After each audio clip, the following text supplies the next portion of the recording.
Salam, xoş gördük sizləri. Bugünkü mövzumuz kainatın yaranması haqqında olan fərziyələrlə bağlıdır. Ümumiyyətlə, gəlin baxaq görək kainat nədir? İki cür anlayışımız var: kainat və qalaktika. Qalaktika anlayışı kainatdan daha kiçik anlayışdır. Kainat. Deməli, kainat daha geniş anlayışdır qalaktikadan. Qalaktika isə daha kiçik anlayışdır. Kainat qalaktikaların birləşməsindən təşkil olunmuşdur. Qalaktika isə milyardlarla səma cisimlərindən təşkil olunan bir obyektdir, belə deyək.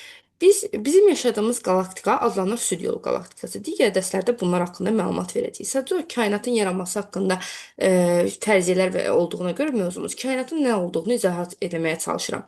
Kainat qalaktikalardan təşkil olunmuşdur. Qalaktikalar isə milyardlarla ulduzdan təşkil olunmuş səmada bir obyektdir. Kainatın əmələ gəlməsi və inkişafı alimləri əsrlər boyu düşünülmüşdür. Kainatın necə yaranması hamıya maraqlı idi. Buna görə də bununla bağlı bir sıra nəzəriyyələr və fərziyyələr irəli sürülmüşdür. İlk fərziyyələrdən biri, misal üçün dini fərziyyələr olmuş ki, misal üçün Qurani-Kərimdə deyilir ki, kainat 6 gün ərzində yaradılmışdır. Bu şəkildə hər bir dində kainatın yaranması haqqında müəyyən bir fikirlər var. Daha sonra ikinci fərziyyə gəlir Kant-Laplace fərziyyəsi. Kant-Laplace fərziyyəsi 4-5 milyard ilə Kant və Laplace-a görə deyir ki, kainat 4-5 milyard il əvvəl qızmar günəşə bənzər cismin parçalanmasından əmələ gəlmişdi. Daha doğrusu sıxlaşmasından əmələ gəlmişdi. Qravitasiyanın sahəsinin təsiri ilə onun ətrafında formalaşan kosmik qaz və toz dumanları kütlə şəklində cəmlənmiş, sonra maddələrin sıxlaşması planetlərin, asteroidlərin və digər səma cisimlərinin yaranmasına səbəb olmuşdu.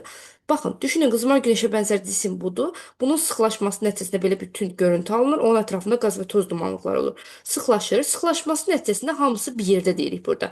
Planetlər, asteroidlər, meteoritlər və digər səma cisimləri. Planet, asteroid, meteorit və digər səma cisimləri eyni vaxtda yaranırlar. Kant Laplace'a görə deyirdi ki, yer kürəsi əvvəlcə qızmar halda olmuş, yəni bu mərkəz hissəsi qızmardı axı. Sonra onun üst hissəsi tədricən soyumuş, baxın üst hissəsi soyuyub, içəri hissəsi isə qızmar halda qalmışdı. Bu şəkildə deyirdilər. Ona görə deyirdilər ki, yerin mərkəzində olan yerdə baş verən vulkan püskürməsi zamanı yer səthinə çıxan lava yerin mərkəzindən gəlir. Bu oranın isti olması ilə əlaqədardır, ərinti halındadır maddələr. Amma müasir dövrdə 20-ci əsrdə yerin daxili quruluşunun öyrənilməsi daha dəqiqləşir və bunda məlum olur ki, yerin daxili nüvəsi kip haldadır orada. Ağır metallardan təşkil olunur və bu fərziyyə səhv olduğu üzə çıxır. Daha sonra gəlir Şmit və Fesonqovun fərziyyəsi. Şmit və Fesonqov fərziyyəsinə görə yer kürəsi 6-7 milyard il əvvəl kosmik qaz və toz hissəciklərinin sıxılması nəticəsində əmələ gəlib. Sıxılma nəticəsində ilk olaraq asteroidlər yaranıb, sonra asteroidlərin birləşməsi planetləri yaradıb. Birinci asteroid yaranır, sonra onların birləşməsi planetləri verir bizə. Amma digərində planetlər, asteroidlər və səma cisimləri eyni vaxtda deyirdik yaranır. Bu fərziyyədə Şmit-Fesonqovun fərziyyəsi. Deməli, nə oldu? 6-7 milyard il əvvəl nədən? Soyuq disk şəkilli kosmik qaz və toz dumanlıqların sıxılmasından. Burada artıq soyuq halda olur. Burada isə Kant Laplace isə isti halda olurdu. Qızmar halda olurdu.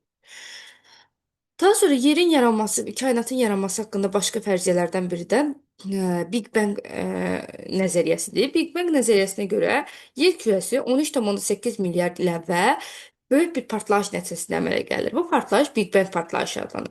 Deyir ki, 13,8 milyard il əvvəl yer kürəsi bir nöqtə şəklində olub. Bu nöqtə kainatın ilkin başlanğıcı vəziyyəti adlanır, yəni singulyarlıq. Singulyarlıqdan sonra partlayış baş verir və nəticədə kainat formalaşır. İlk olaraq kosmik relikt şüalanma, qaranlıq dövr, ilk ulduzlar, ilk qara dəliklər, protogalaktikaların qovuşması və müasir qalaktikalar.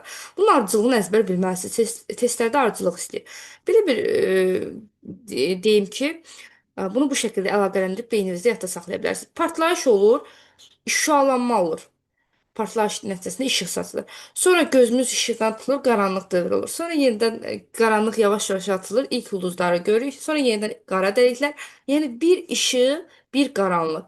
Bir işıq, bir qaranlıq. Bu şəkildə yadda saxlayır. Axırda da protogalaktikalar qovuşur və müasir qalaktikaları əmələ gətirir. Biz də zaman oxunda bu hissədə yerləşirik. Big Bang nəzəriyyəsində mahiyyəti bundan ibarətdir. Daha sonra kainatın yaranması haqqında müasir dövrdə iki cür nəzəriyyə var. Bir nəzəriyyədə deyir ki, kainat getdikcə genişlənir. Digərində isə deyilir ki, kainat getdikcə sıxılır. sıxılır. Kainatın genişlənməsi nəzəriyyəsinin tərəfdarlarından biri də William Hawkingdir. Hawking deyir ki, kainat getdikcə genişlənir və bununla da nizamsızlıq artır. Əgər deyir kainat geriyə doğru getsə, sıxılsaydı, onda hadisələr geriyə doğru axardı. Yəni biz insanların qocaldığını görürüksə, onların yenidən uşaqlaşmağını da görməliyik. Çünki kainat bu şəkildə böyüyür, ondan sonra təzədən kiçilməyə başlayır. Bu hadisə mümkün ola bilməz deyir. Və yaxud da deyir ki, stəkanın yerə düşüb sındığını görə bilirik, amma həmin stəkanın birləşdiyini biz görə bilmirik. Deməli, kainat geriyə axa bilməz. İrəliyə doğru ancaq gedir. Kainat genişlənir nəzəriyyəsinin tərəfdarı idi. Həmçinin William Hawking yad planeetlər haqqında da fikirlər söylürdü. Yad planetlərin olmasına inanırdı.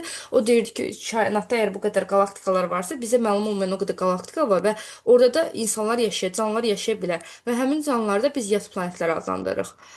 Daha sonra kainatın sıxılması nəzəriyyəsinin tərəfdarları isə deyir ki, kainat müəyyən bir müddət getdikdən sonra geriyə doğru hərəkət edir. Yəni öz başlanğıc vəziyyətinə, o singulyarlıq nöqtəsinə gəlib çatacaq və məhv olacaq. Əgər bu olsaydı, yəni Hawkingin dediyi kimi zaman oxu geriyə axmalı idi. Amma zaman oxu geriyə axmır deyə bu nəzəriyyə əslində səhv nəzəriyyədir. Amma hal-hazırda müasir dövrün bu iki nəzəriyyəsi var. Daha sonra qara dəliklər haqqında var. John Wheeler 1967-ci ildə ilk dəfə qara dəlik anlayışını elmə gətirir və onun haqqında bir kitabı da var.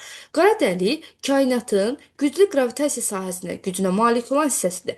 Yəni ondan yaxınlığında nə varsa onu sürətlə özünə çəkir bu qara dəliklər. Qara dəliklərin də yerləri dəyişir. Məsələn, yer kürəsində o naviqasiya siqnalları itəndə, elə tarixdə baş verən hadisələrdə, məsələn, təyyarələrin yoxa çıxması, gəmilərin siqnallarının itməsi hesab olunur ki, bu qara dəliklərin təsiri ilə əlaqədardır. Qara dəliklər özünə yaxınlaşan cisimləri sürətlə özünə doğru çəkir. Çünki güclü qravitasiya sahəsinə malikdir. Bu da kainatın yaranması haqqında nəzəriyyələr və fərziyyələr idi. Bugünkü dərsimizdə bu qədər.